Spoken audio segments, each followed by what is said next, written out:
Hi, and welcome to Discovery.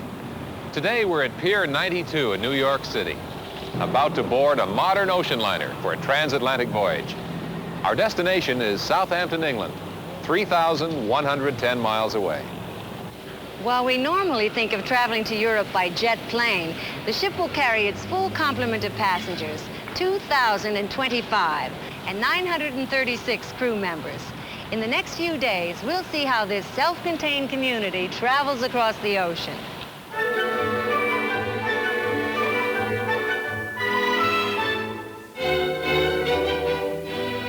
As the passengers arrive for embarkation, the process of boarding and getting the ship underway, the excitement mounts. Many people relax and enjoy themselves with bon voyage parties with friends and relatives who have come to see them off. By the time the ship finally slips her lines and pulls away from the pier, night has begun to fall. But the passengers have a chance for a look at the spectacular New York skyline with all the city's lights just blinking on.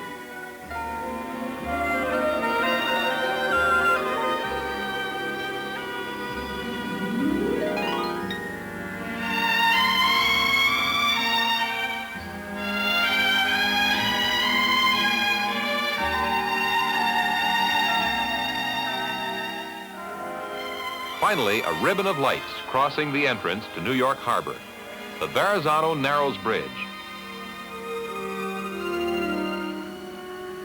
As we approach, we realize the ship is rapidly building up to her 30-mile-an-hour service speed.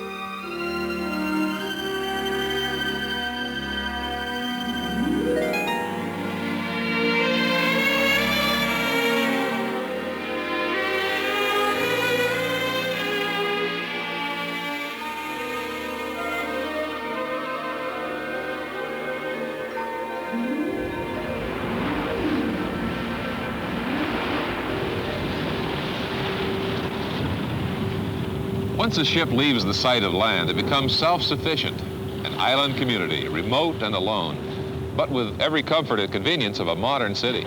This community serves 3,000 people and provides everything they need. There's a hospital with doctors and nurses and the latest modern equipment.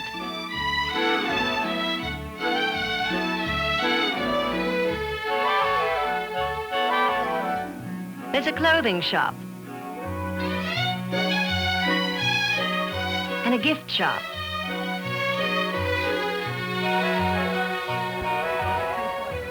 Restaurants. An ordinary coffee shop like the kind you find in any American town. A daily newspaper with the latest developments from all over the world.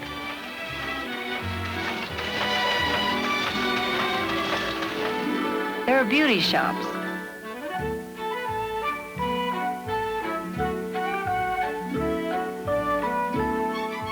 A bank just like the one around the corner, although the money might look a little strange to us. If you wish, you can attend church on Sunday.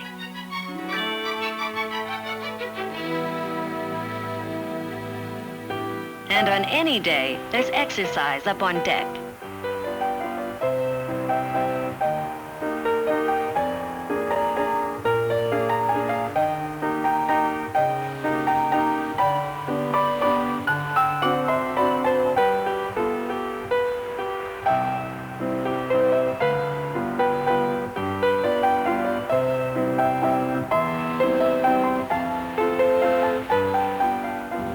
Of course, the wonder of this island community, Jenny, is that it's moving steadily at about 30 miles an hour across an ocean. The trip between New York and Southampton, England, takes about 5 days. That's a lot faster than most merchant ships travel, Bill, but that's still a snail's pace in an age of jet aircraft.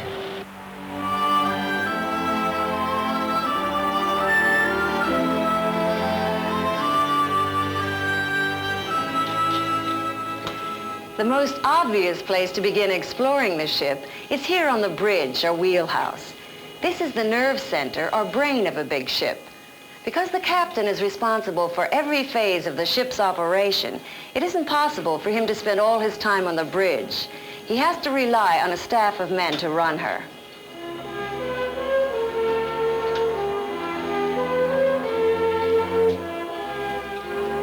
The captain of the QEII, on this voyage, Joseph Wolfenden, meets every morning with the senior officers.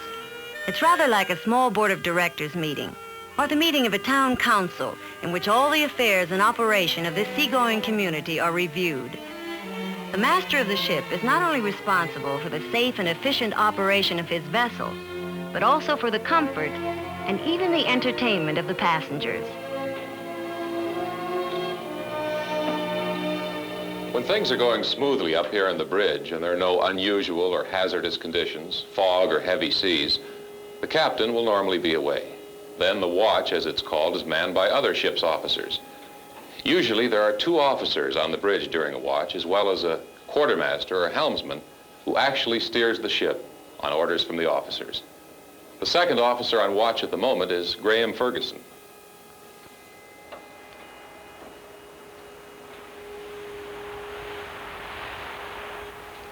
This is the radar here, which takes the place of the traditional lookout in most ships. We have 3 of them altogether. The other things which are of interest on the panel here are the bow thrusters, which are in fact 2 tubes underneath the bow there, which will move the bow backwards and forwards and takes the place of tugs.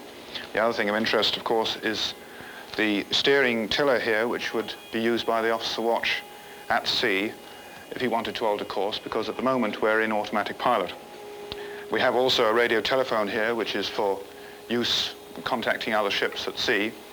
And then other things which we have are the telegraphs, of course, which is the means of communicating the captain's engine movements down to the engine room itself, one for the port side and one for the starboard.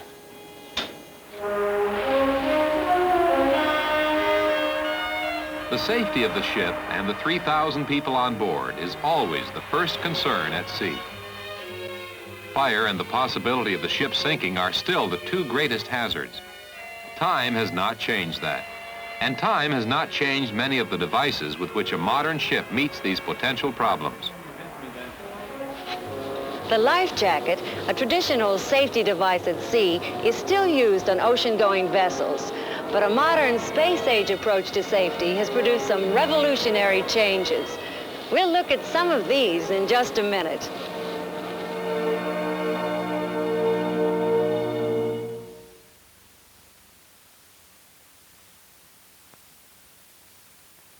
Go to QEII.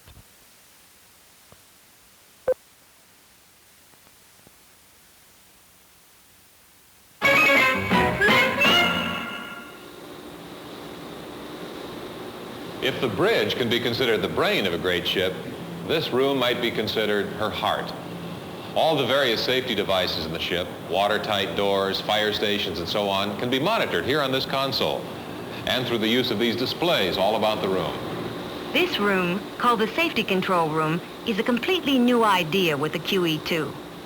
A watch is kept here 24 hours a day, even when the ship is in port.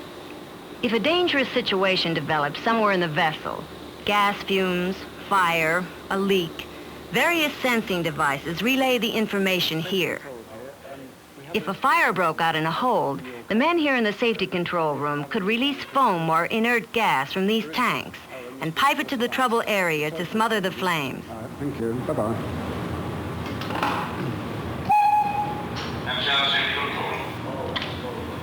Locomotive main control.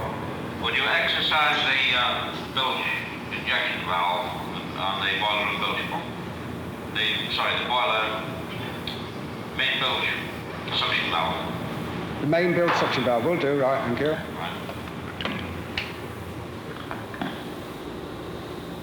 The ship's watertight doors can also be closed automatically and remotely by simply pushing a button on the bridge.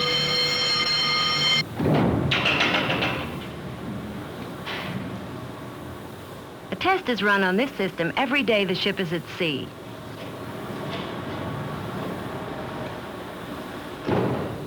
This safety control room is right in the middle of the ship. Directly below us, 2 decks down, is the ship's power plant. The turbine engines and boilers An electrical plant large enough to supply all the heat and electricity for a small city, and some special devices that make seawater into fresh water.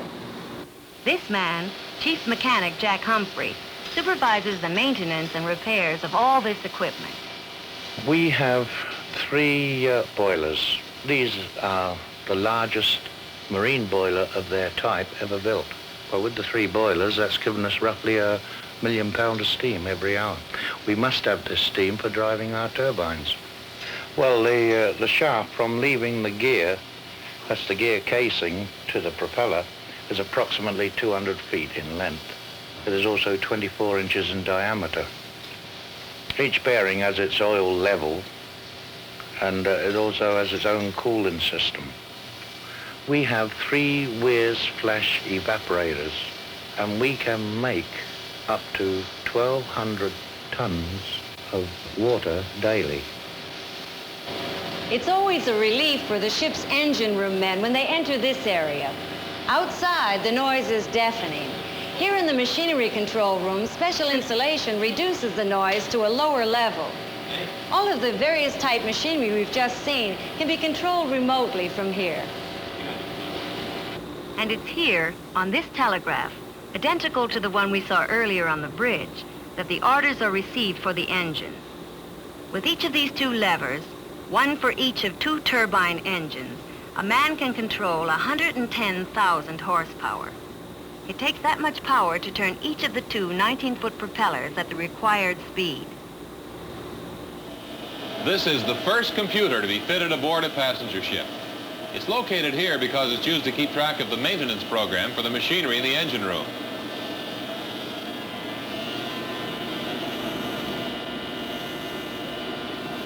It can also give you the ship's speed, water temperature, and time of day. But it can also be used to predict fresh water requirements and control the massive inventory of food and other items carried on the ship. The officers on the bridge can even call on the computer to help them find the most efficient course to set as she makes her way across the trackless sea.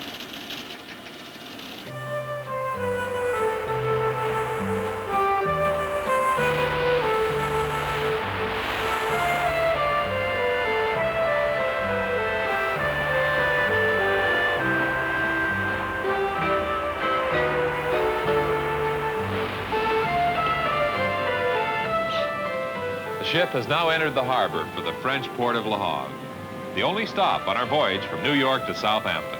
Now we're going to see how this huge ship can be brought up to a dock and moored. And we'll do that in just a minute.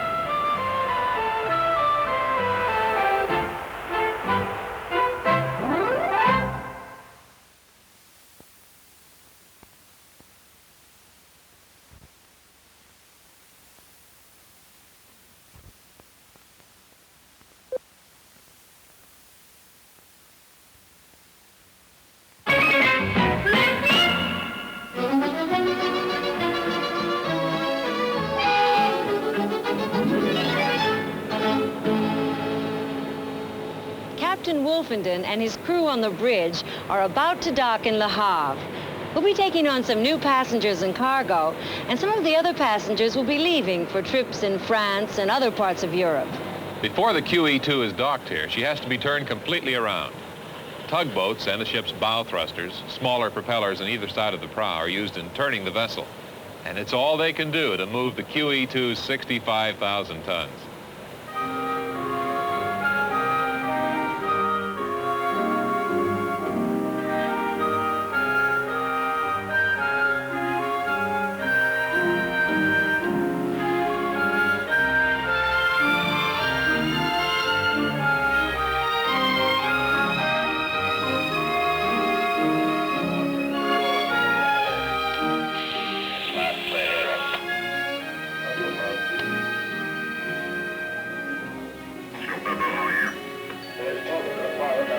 Every move is recorded in the log. On the bridge, Captain Wolfenden and his men are assisted by a local pilot, a man with special knowledge of the currents and other conditions in the area.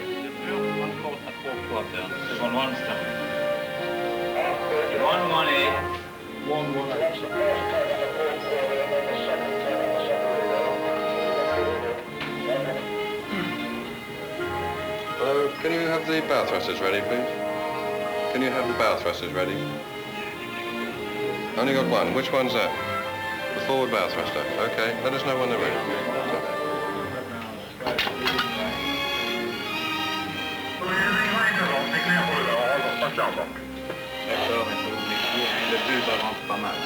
Gangway bridge, let me know as soon as you've got a couple of wires on so we can get the gangway. Finally, the big ship is nudged over to the pier. Lines are put ashore, and gangplanks put in place. The ball stoke will stick. Roger, in position, make fast.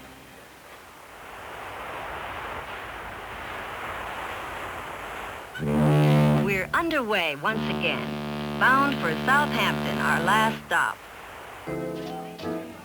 Tonight, the captain is having a reception.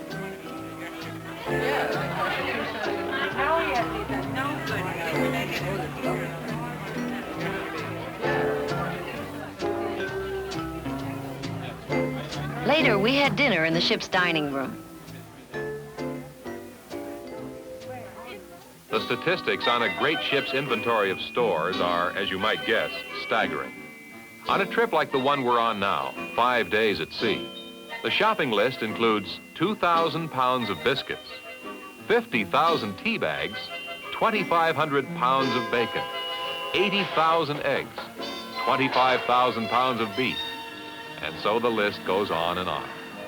The food for the entire ship, including the crew mess rooms, is turned out in this one 17,000 square foot kitchen. The man in charge is executive chef Victor Coward. And I started sea in 1936 on the Empress of Britain. Well, I've never worked in a restaurant ashore, never. I spent all my life at sea. They get their menus and what salads I put on, mixed green, escarole, romaine, and fruit salads. And we make them up, then we send them into the restaurant and they're served from there.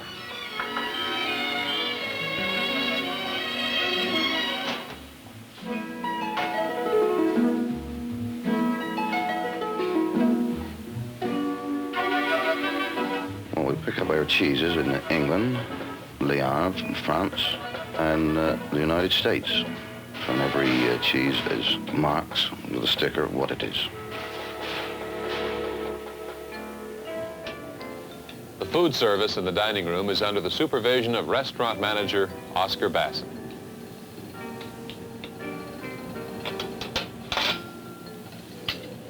With a restaurant of this type, it stems from the manager because he must create the right atmosphere all the way down.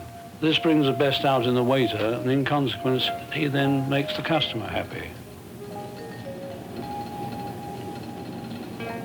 Well, the most important part of a crepe Suzette is the caramel. This is the basis made with sugar, and then you liaison this with orange to get the base and a little butter to smooth it over. Then the liqueur is added.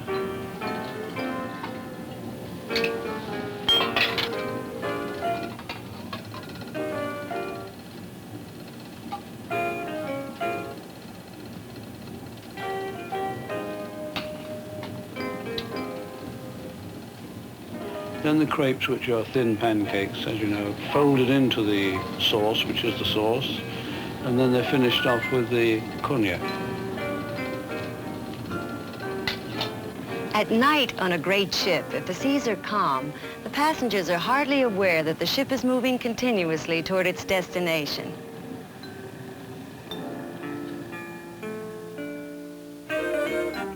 After dinner, the ship more than ever takes on the air of a fine resort that could be anywhere.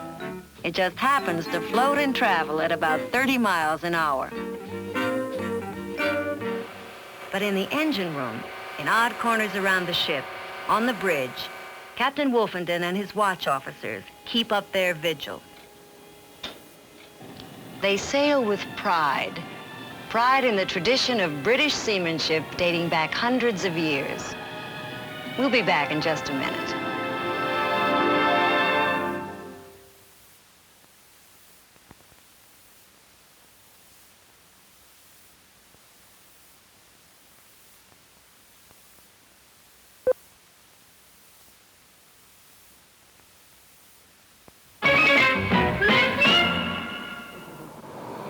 We hope you've enjoyed our transatlantic voyage. If you'd like to find out more about ocean-going vessels, then ask your librarian for any of these books. The Shipbuilders by D.S. Lacey Jr., Ship 70 by David A. Parsons, and this book, Oars, Sails, and Steam by Edwin Tunis. Be sure to be with us next week for another exciting program as Discovery continues to discover the world. Bye-bye. Bye.